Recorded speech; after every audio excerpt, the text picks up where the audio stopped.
Bienvenue dans cette nouvelle vidéo où aujourd'hui on va parler de commerce de détail, plus précisément de e-commerce et plus précisément de dropshipping. Aujourd'hui je m'intéresse aux gens qui font du dropshipping, aux dropshippers, et on va évoquer un petit peu toutes ces questions autour de WordPress et WooCommerce. À savoir déjà, premièrement, est-ce qu'on peut faire du dropshipping sur WordPress ou WooCommerce? Donc on va bien expliquer quelle est la différence entre WordPress et WooCommerce. Combien ça coûte? Quels sont selon moi les 3 avantages les plus intéressants que j'ai décidé de relever dans cette vidéo du coup par rapport au dropshipping sur WordPress? Et enfin, est-ce que oui ou non c'est technique de monter un site sur WordPress et donc sur WooCommerce? Et reste bien jusqu'à la fin de la vidéo puisque j'ai une petite annonce à te faire qui devrait t'intéresser si jamais tu regardes cette vidéo. De toute évidence, ce que je vais t'annoncer à la fin de la vidéo devrait t'intéresser. Reste bien jusqu'à la fin. Première chose, est-ce qu'on peut faire du dropshipping sur WordPress? Donc cette vidéo n'existerait tout simplement pas si ce n'était pas possible de faire du dropshipping sur WordPress. Donc pour rappel, en fait, WordPress c'est le CMS, c'est-à-dire un module qui te permet assez facilement, un espèce de logiciel qui te permet assez facilement de faire un site internet. Shopify est un CMS par exemple, mais Shopify est un CMS totalement orienté e-commerce. Donc c'est pour ça que quand tu arrives dans Shopify, tu as directement que des trucs en rapport avec du commerce et rien d'autre. WordPress en fait c'est un CMS orienté tout, orienté contenu, orienté tout ce que tu veux. Et tu vas pouvoir, du coup, tu as un système d'extension comme sur Shopify, comme sur tous les CMS, tu vas avoir un App Store un petit peu, des extensions que tu peux venir greffer directement sur ton site. Et tu vas avoir notamment WooCommerce. Et WooCommerce, du coup, c'est une extension directement sur WordPress qui te permet d'installer des fonctionnalités e-commerce, du coup, sur WordPress. Donc, effectivement, il ne faut pas confondre WordPress et WooCommerce. En réalité, WooCommerce, c'est une extension. Mais c'est une extension très conséquent, très riche, très costaud, et en fait c'est souvent confondu comme étant carrément directement un CMS, un peu comme Shopify. Le CMS c'est WordPress, voilà pour la petite anecdote. Mais donc effectivement on peut faire du dropshipping sur WordPress ou sur WooCommerce, puis on peut faire du dropshipping en fait sur n'importe quelle solution e-commerce forcément. Voilà, maintenant combien ça coûte? Je sais que sur Shopify ils ont un business model qui est tourné vers le SaaS, le Software as a Service. Ils vous rendent un service, ils vous donnent un service clé en main un petit peu. Vous payez tout un tas de trucs super cool, mais du coup, vous payez tous les mois certaines mensualités et en plus, vous payez un pourcentage de vos ventes. Chacune de vos ventes, Shopify se sert un pourcentage. WordPress et WooCommerce, ça ne fonctionne pas du tout comme ça. Et combien ça coûte de faire du dropshipping sur WordPress ou WooCommerce? En fait, ça coûte rien du tout. Ça coûte le prix d'un hébergement et d'un nom de domaine, c'est-à-dire comme n'importe quel projet web, il vous faut un hébergeur et un nom de domaine. Shopify, par défaut, prend tout ça en charge. Il fonctionne vraiment comme un service, Shopify. Donc, il prend tout ça en charge. Vous ne vous rendez pas compte, c'est transparent, mais à la base de tout projet web, vous avez besoin d'un hébergement et d'un nom de domaine. Donc, vous prenez ça pour WordPress et pour WooCommerce. Donc, admettons que vous preniez un hébergement et un nom de domaine. Vraiment, vous y allez cheap, vraiment pas cher. Vous allez sur OVH, par exemple, il y en a plein d'autres, et vous prenez 40 € par exemple. Vous payez 40 € pour l'année. C'est une fois 40 € pour un an.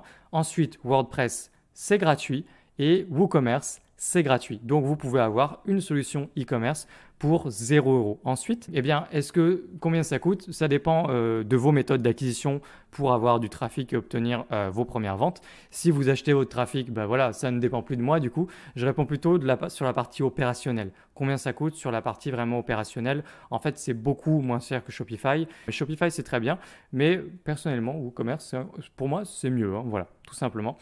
Donc combien ça coûte? On est proche du 0 € en fait. Vous pouvez avoir une boutique pour 3 fois rien sur WordPress et WooCommerce. Une boutique entièrement fonctionnelle qui fonctionne très bien. Différents avantages juste que je voulais évoquer tout simplement avec toi. J'en ai repéré essentiellement 3. Le premier avantage, c'est en fait, il est vraiment évident. Je l'ai déjà évoqué dans d'autres vidéos, mais WordPress et donc WooCommerce, c'est une solution infiniment plus souple et plus riche que Shopify. Donc Shopify, c'est totalement orienté e-commerce. En ce sens-là, ça fonctionne très bien.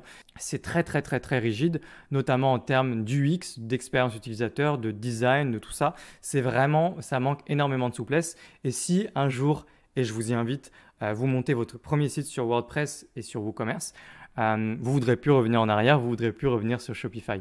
Parce que concrètement, vous avez beaucoup plus de liberté. Voilà, tout simplement. La deuxième chose que je voulais évoquer, ou les 2 derniers avantages, je vais les évoquer ensemble. Là, on va faire une paire, c'est à la fois le SEO et le marketing de contenu. De manière générale, je ne dis pas qu'un site monté sur Shopify ne peut pas ranker et avoir de bons résultats en SEO. Pas du tout. C'est juste que vous avez, pareil, infiniment plus de liberté pour maîtriser votre référencement naturel sur WordPress, notamment avec les différents plugins, certains incontournables dont j'ai pu faire également déjà des vidéos. Vous avez beaucoup plus de contrôle en fait en référencement sur WordPress et donc sur WooCommerce. Beaucoup plus. C'est tout simplement plus optimisé pour le référencement. Donc si jamais vous travaillez en SEO, ça peut être d'autant plus intéressant de travailler sur WordPress et WooCommerce. Et quand j'entendais marketing de contenu, puisque je m'adresse aujourd'hui dans cette vidéo à des e-commerçants, j'aurais pu dire blog ou blogging, mais du coup, c'est pas tant le fait que ce soit un blog qui vous intéresse que de se dire, ok, je vais pouvoir faire du marketing de contenu, donc créer beaucoup de contenu et optimiser tout ce contenu-là, notamment pour du référencement, pour convertir sur WordPress. C'est beaucoup plus facile déjà de gérer un blog. Le blog sur Shopify, c'est horrible. Vous avez beaucoup plus de liberté et en fait WordPress nativement c'est une plateforme pour le blogging. À l'origine ça fonctionne exceptionnellement bien pour le blogging, donc c'est vraiment parfait. Si vous voulez faire du contenu sur votre site, sur votre boutique, c'est beaucoup mieux. Vous allez pouvoir faire des pages aussi tout simplement, tout un tas de pages spécifiques relatives à votre marché ou à votre travail ou ce que vous faites en tout cas sur votre boutique, et vous pouvez faire des pages de contenu comme ça et qui seront vraiment optimisées. Beaucoup plus difficile en fait d'avoir cette liberté là sur Shopify, de faire des pages de contenu sur ce que tu veux, indépendamment même du blog. Et puis ensuite la partie blogging, du coup je l'ai défendu déjà, mais c'est vraiment beaucoup mieux pensé sur WordPress, beaucoup mieux fichu, enfin, c'est juste mieux quoi, voilà. Donc c'est des avantages qui sont non négligeables et il faut en tenir compte, et tout ça évidemment c'est des choses qu'on abordera ensemble sur toutes les prochaines vidéos de la chaîne si faire du e-commerce ça t'intéresse, donc particulièrement du dropshipping aussi sur WordPress et donc sur WooCommerce. Enfin, est-ce que c'est technique? Non, c'est pas compliqué. De faire une boutique sur WordPress, sur WooCommerce, c'est à peine plus compliqué, c'est un poil plus compliqué que Shopify parce que en fait de prime abord ça a l'air beaucoup plus, c'est moins agréable à utiliser si tu veux, il y a une interface qui est moins sympa. Shopify, t'arrives là-dedans, ça t'est directement sympathique, tu vois, c'est agréable, c'est voilà. Maintenant en réalité WooCommerce c'est pas beaucoup plus difficile à utiliser du tout en fait. Shopify c'est très bien, pour moi WooCommerce c'est encore mieux tout simplement. Donc si ça t'intéresse d'apprendre à utiliser WooCommerce, tout simplement abonne-toi puis on va faire ça ensemble. Tu vas voir que c'est pas technique, c'est pas compliqué et tu voudras plus revenir en arrière, même si Shopify a des avantages certains. Si on fait la somme de tous les avantages et les inconvénients d'un côté du camp et puis enfin, de chaque côté des deux camps, voilà, moi je préfère tout simplement WordPress et WooCommerce pour une multitude de raisons. Donc voilà, je ne reviendrai pas sur ces points-là. En tout cas, si faire une boutique en dropshipping, ça t'intéresse, si faire du commerce, ça t'intéresse sur WordPress et sur WooCommerce, je vais réaliser une série de vidéos en bootcamp où je vais monter en me filmant de A à Z directement mon écran. Tu vas voir tout à fait transparent, ça veut rien dire. Je vais tout faire. Je vais partir directement de l'hébergement nom de domaine. On va le réserver ensemble. Ensuite, on va directement faire le tour des paramétrages de base WordPress, vraiment de base sans entrer dans les détails, juste ce qu'il faut pour être totalement opérationnel. On va monter ensuite WooCommerce là-dessus, monter un blog avec toute une partie affiliation. Je vais montrer simplement quelques outils pour faire de l'affiliation proprement. Donc il y a cette partie-là et à l'intérieur de ça, tu vas avoir une boutique. Mon client voulait une boutique et tu auras donc de l'impression à la demande sur cette boutique.